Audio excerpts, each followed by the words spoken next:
मेरा जेठ जी बहुत ही स्मार्ट था, जिसके चलते मैं उसकी तरफ बार बार आकर्षित हो रही थी। उसे देखकर मैं अपनी मन पर काबू नहीं कर पा रही थी। मैंने ठान लिया था कि मैं अपनी चाहत को अपने जेठ जी के साथ हर हाल में पूरा करके रहूंगी। अब मैं अपने पति के घर से जाने के लिए इनकार कर रही थी। मेरे पति कुछ दिनों के लिए ऑफिस के काम से शहर जाने वाले थे। तभी अगले ही दिन मेरे पति शहर के लिए निकल गए थे।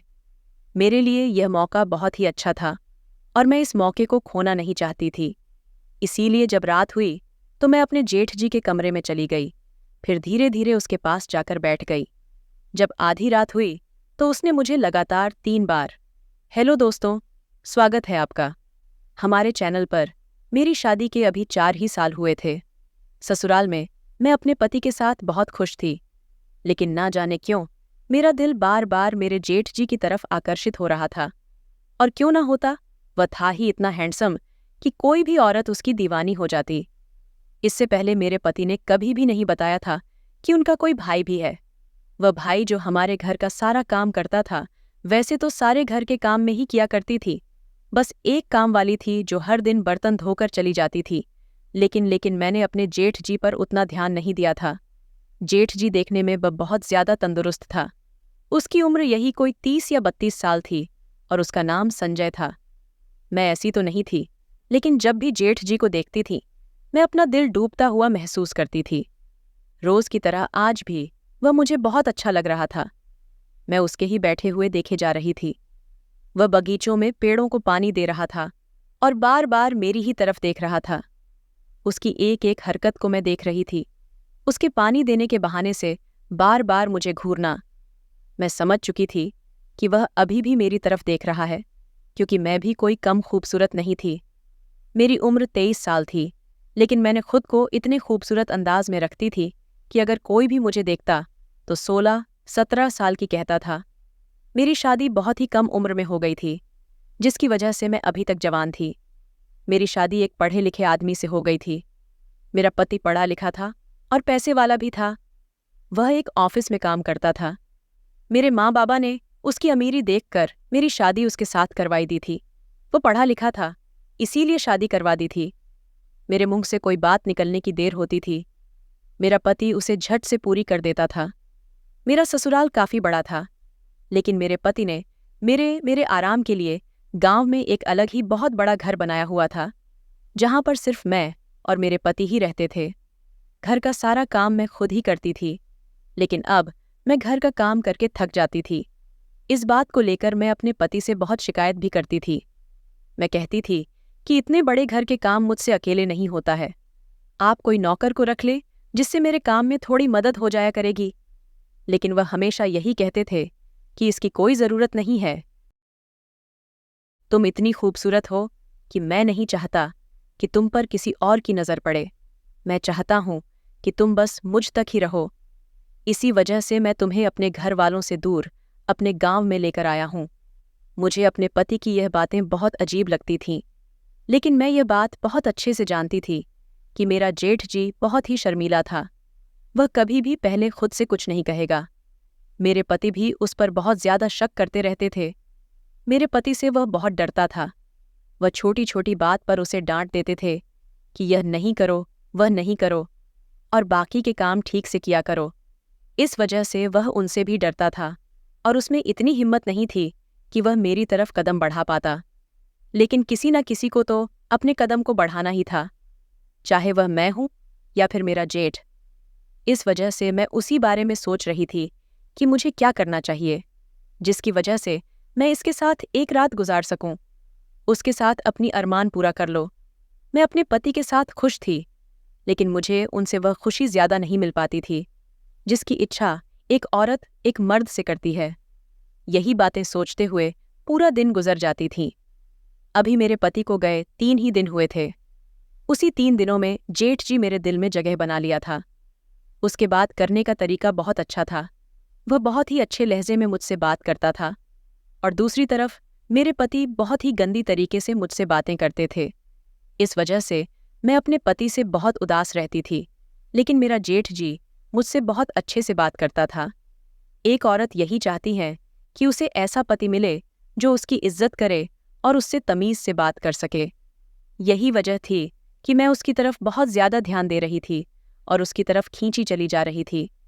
मैं ये बात किसी को बोलना भी नहीं चाहती थी, लेकिन मैं जानती थी अगर मैं इस बारे में किसी और को बताया तो वह लोग मुझे बदनाम कर देंगे, मेरे बारे में तरह तरह की बातें बनाएंगे, जिसकी वजह से मेरा पति भी मुझे छोड़ सकता है। और इसी वजह से मैंने यह बात दिल तक ही रखी हुई थी। लेकिन मेरा दिल अब जेठ जी के प्यार हासिल करने के लिए पागल हो रही थी। एक दिन घर में बैठे मैंने सोच लिया कि आज की रात मैं जेठ जी के साथ ही गुजारूंगी। जैसे ही वह रात को अपने कमरे में सोने के लिए जाएगा, मैं भी उसके साथ जाकर सो जाऊंगी। यही सोचते हुए मैं अंदर चली गई थी और सारा दिन मैंने इस इंतज़ार में गुजार दिया था कि बस आज की रात मैं अपनी अरमान पूरा जाऊंगी। वैसे भी मेरे पति ऑफिस के काम से शहर गए थे। इस वजह से मुझे इस बात की भी चिंता नहीं थी कि मेरे पति ने अगर मुझे देख लिया तो मेरी क्या हालत करेगा। मैं इस वजह से बिल्कुल बेफिक्र थी कि आज मैं अपनी मंजिल तक पहुंच ही जाऊंगी। यही सोचते हुए मैंने जल्दी से खाना बनाया और जल्दी ही खाना खा लिया। फिर मैं इंतज़ार करने लगी कि जेठ जी कब अपने कमरे में जाए कि मैं उसके पास जाऊं। जैसे ही मुझे अंदाज़ा हो गया कि वह अपने कमरे में जा चुका है, मैं भी अपने कमरे से निकलकर धीरे धीरे कदम बढ़ाते हुए उसके कमरे में जाने लगी थी। उस वक्त मेरा दिल बहुत ज़ोरों ज़ोर से धड़क रहा था। मेरे दिल की धड़कन बहुत तेज़ हो चुकी थी। मेरा एक एक कदम भारी हो रहा था। मुझे डर भी लग रहा था कि कहीं ये बात किसी को पता न चल जाए। लेकिन मेरी यह अरमान है मुझे बढ़ावा दे रही थी, जो मुझे कदम पीछे लेने के लिए बिल्कुल भी इजाज़त नहीं दे रही थी। मैं उसके कमरे के दरवाजे पर तो पहुंच चुकी थी, लेकिन मेरे दिल डर के मारे थर थर कांप रहा था। मैंने दरवाजे की कुंडी पर हाथ रखा और दरवाज़ा खोलकर अंदर दाखिल हुई थी। वह चादर ओढ़े लेटा हुआ था। मैं धीरे धीरे कदम बढ़ाते हुए उसके पास जाकर बैठ गई। उस वक्त मेरा दिल जोर जोर से धड़क रहा था। मैंने जैसे ही हाथ बढ़ाकर जैसे ही उसके सीने पर हाथ रखा तो उसने एकदम से अपने मुंह से चादर हटाया और जैसे ही मैंने उसकी तरफ देखा तो मेरे होश उड़ गए थे। उस वक्त मुझे ऐसा महसूस हो रहा था जैसे बल्कि मेरे खुद के पति सोए हुए थे। उन्हें वहां इस तरह से देखने के बाद मेरी पैर तले जमीन निकलने लगी थी। मैं एकदम से डर के मारे पीछे हट गई थी। मेरे पति ने मेरे हाथ पकड़कर मुझे अपने करीब कर लिया। फिर मेरे मुंह पर एक जोरदार थप्पड़ मारते हुए बोले, तुम क्या समझती थी? तुम ये सब मेरे पीठ पीछे करोगी और मुझे मालूम नहीं चलेगा? क्योंकि कल रात जो कुछ तुमने संजय के साथ किया था वह सब कुछ मुझे बता दिया है और यह भी कहा था कि इसमें उसकी कोई गलती नहीं थी। मैं कब से तुम्हारी हरकत देख रहा था। मुझे सब पता था कि तुम्हारे मन में क्या चल रहा है। तुम मुझे धोखा देना चाहती हो। अपने पति के मुंह से ऐसी बातें सुनकर मैं बुरी तरह से घबरा रही थी। ऐसा लग रहा था जैसे कि मैं डर के मारे मर जाऊंगी। ऐसा तो मेरे दिमाग में बहुत पहले ही आया था, मगर मैंने इसे अपना वहम समझकर नज़रअंदाज कर दिया था। लेकिन अब वही सब मेरे सामने हकीकत बनकर आ खड़ा हुआ था। मेरे पति का गुस्से से बहुत बुरा हाल था। उनके चेहरे पर दुख और गुस्सा मुझे साफ नजर आ रहा था और वह मुझे खा जाने वाली नज़रों से देखे जा रहे थे। मेरा सर फटने के करीब हो गया था। मुझसे सांस भी नहीं लिया जा रहा था। मैं खींच खींच कर सांस ले रही थी। मेरे पति कहने लगे कि यह सब मेरा ही बनाया हुआ खेल था जिसमें मैं तुम्हें फंसाना चाहता था। मेरे दोस्त सही कहते थे कि तुम जैसी औरत ऐसी ही होती है जो किसी भी अच्छे लड़के को देखती ही उस पर लार टपकने लगाती है। मैं उनकी तरफ देखते हुए नहीं, मैं सर हिलाने लगी थी। मुझे समझ नहीं आ रहा था कि उस वक्त वहां पर मैं कैसे वो पहुंच गए थे।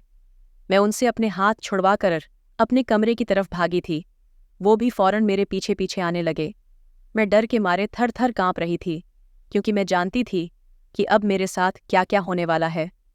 मेरा पति मुझे किसी भी हाल में अब जिंदा नहीं छोड़ेगा और मेरे साथ होना भी यही चाहिए था, क्योंकि इतना प्यार करने वाले पति के होते हुए मैं किसी और आदमी के पीछे भाग रही थी।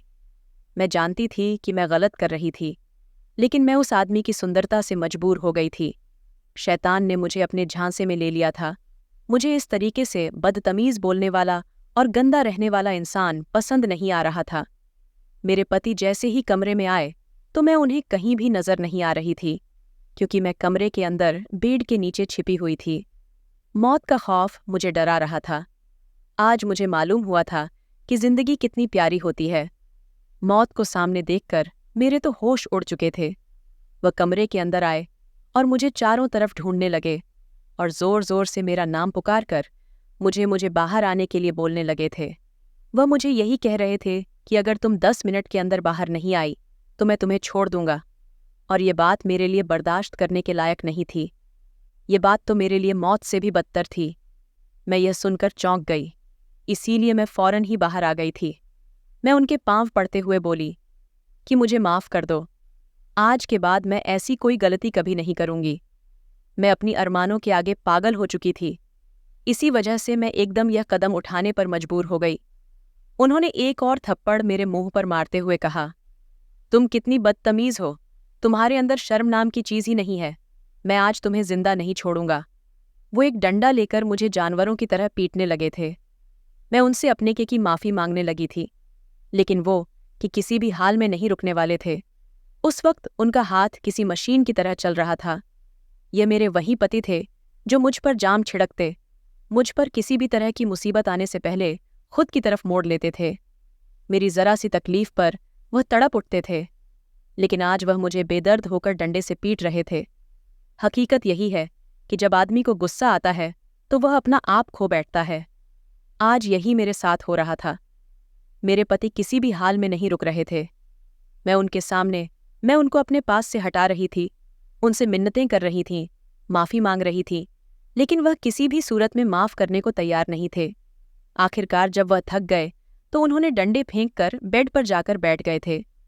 फिर मेरी तरफ देखकर कहने लगे, मैं बहुत पछता रहा हूं कि मैंने तुम्हें इतना प्यार दिया, तुम्हें इतनी इज्जत और मान दिया, लेकिन तुमने सब कुछ बर्बाद कर दिया। तुमने मेरी इज्जत रास नहीं आई। तुम इन सब के काबिल नहीं थी। तुम्हें तो जूते की नोक पर रखना चाहिए था, लेकिन मैंने तुम्हें सर का ताज बनाया। यह मेरी गलती थी।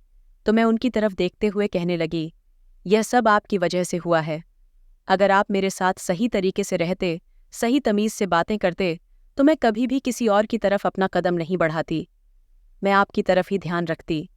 मैंने कितनी बार आपसे कहा था कि आप अपना बात करने का तरीका बदल लें, आप अपने आप को ठीक करके रहा करें, लेकिन आपने मेरी बात कभी नहीं सुनी। आप अपनी मनमानी करते रहे तो मैं क्या करती। मैं उल्टा उस पर इल्जाम डालकर अपने गुनाह पर पर्दा डाल रही थी। आपने मेरी बात का ध्यान ही नहीं दिया। जो होना था वह हो गया। मैं भी किसी और की तरफ दीवानी हो गई। क्यों रखा आपने किसी और आदमी को? घर के मैं रोती हूँ। आवाज़ में उनके सामने खड़ी होकर ये सब कुछ बोलने लगी थी और अपनी दलीलें देने लगी थीं। उन्होंने मुझे उदास निगाहों से देखते हुए कहा, तुम्हें इतना मान, इतनी इज्जत, इतना प्यार दिया, इसका यह सिला दिया। तुमने मुझे मेरी गैर मौजूदगी में तुम किसी और के साथ जाकर सोने के लिए तैयार हो गई। तो मैंने उनकी तरफ देखते हुए कहा, इसके कसूरवार भी आप है। आपने ही मुझे इसका मौका दिया था। 1-2 हफ्ते तक तो ठीक था, लेकिन ना, आप मुझसे कई कई महीनों दूर रहते हैं। आप मुझे ठीक तरीके से वक्त नहीं देते हैं। तो मैं क्या करती? मैं हो गई किसी और की तरफ आकर्षित। इसमें मेरी गलती नहीं है। ना आप उस आदमी को रखते, ना यह सब तमाशा होता। इतना सब हो जाने के बाद भी मैं अपनी गलती मानने को तैयार नहीं थी। तो फिर वही बात बोलने लगे कि मैं तुम्हें चेक कर रहा था और मुझे शक था कि तुम इसी तरीके की औरत हो। आज देखो, मेरा शक मेरे यकीन में बदल गया है और मुझे बहुत अफसोस है कि तुम जैसी औरत मेरी पत्नी है। उस वक्त उनके लहजे में दुख साफ झलक रहा था। मुझे इस बात पर अफसोस था कि वक्की मेरे पति मुझसे इतना प्यार करते हैं। इसके बावजूद मैं उनको धोखा देना चाहती थी और धोखा दे भी रही थी, लेकिन मैं अपनी ख्वाहिशों के आगे मजबूर हो गई थी। शैतान मुझ पर सवार हो चुका था। अब मैं अपनी सफाई में क्या बोलती? बोलने के लिए कुछ बचा ही नहीं था। मेरे पति गुस्से से लाल चेहरा लिए एकदम से कदम अपनी जगह खड़े हो गए और मेरा हाथ पकड़कर अपने पास किया और मेरे मुंह पर कहने लगे, मैं तुम्हारे साथ और नहीं रह सकता, क्योंकि जब जब मैं तुम्हारा चेहरा देखूंगा तब तब मुझे तुम्हारी इस घटिया करतूत की याद आएगी। मैं इस तकलीफ को एक बार तो झेल चुका हूं, लेकिन मुझ में अब इतनी हिम्मत नहीं है कि मैं इस तकलीफ को बार बार झेल सकूं। एक आदमी सब कुछ बर्दाश्त कर सकता है, लेकिन एक औरत की बेवफाई कभी नहीं। इसीलिए मैं आज से तुम्हें आज़ाद करता हूं और मैं तुम्हें छोड़ देता हूं। उन्होंने मुझे तलाक दे दी और एक क्षण में मुझे छोड़ दिया था। उस वक्त मैं बिल्कुल पत्थर की मूरत बन गई थी और आंसू से भरी निगाहों से उनकी तरफ देख रही थी। वह यह बोलकर वहां से 1 मिनट के लिए भी नहीं रुके और वहां से चले गए थे। ये मेरे साथ क्या हो गया था?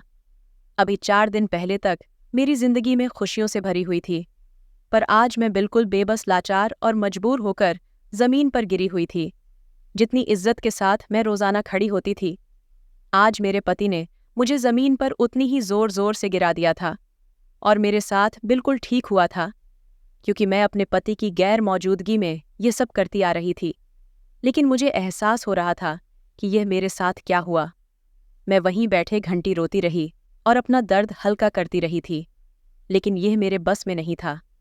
मेरे चरित्र में जो दाग लग चुका था वह कभी भी नहीं मिटने वाला था।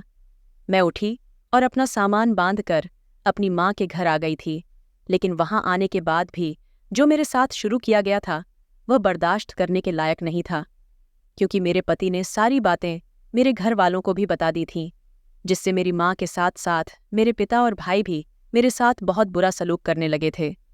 मुझे घर की नौकरानी बनाकर मुझे ही रख दिया गया था, जहां मैं अपने पति के घर में एक रानी की तरह रह रही थी। लेकिन आज मेरी एक गलती ने मुझे बर्बाद करके रख दिया था। अब तो जो लोग भी मेरी तरफ देखते थे वह हमेशा गंदी ही निगाहों से देखते थे। ऐसा लगता था जैसे वह लोग मेरे साथ भी अपनी ख्वाहिश को। अब मैं अपने की पर इतना शर्मिंदा हो चुकी थी कि मुझे अपना नाम तक याद नहीं रहता है।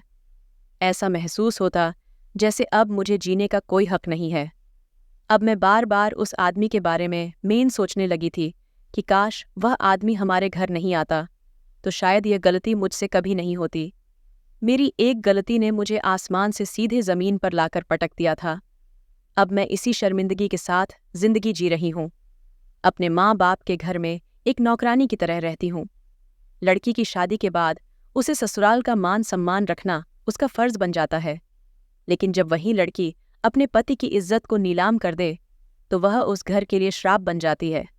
इसीलिए एक शादीशुदा औरत को हमेशा अपने पति की इज्जत और मान सम्मान की रक्षा करनी चाहिए, क्योंकि शादी के बाद एक पति पूरे विश्वास के साथ अपना सब कुछ अपनी पत्नी पर छोड़ देता है, क्योंकि उसे विश्वास हो जाता है कि अब घर संभालने वाली उसकी पत्नी आ गई है।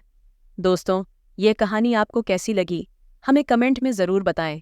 यदि आपने अभी तक हमारा चैनल सब्सक्राइब नहीं किया है तो चैनल को सब्सक्राइब करके बेल आइकन को ज़रूर दबाएं। धन्यवाद।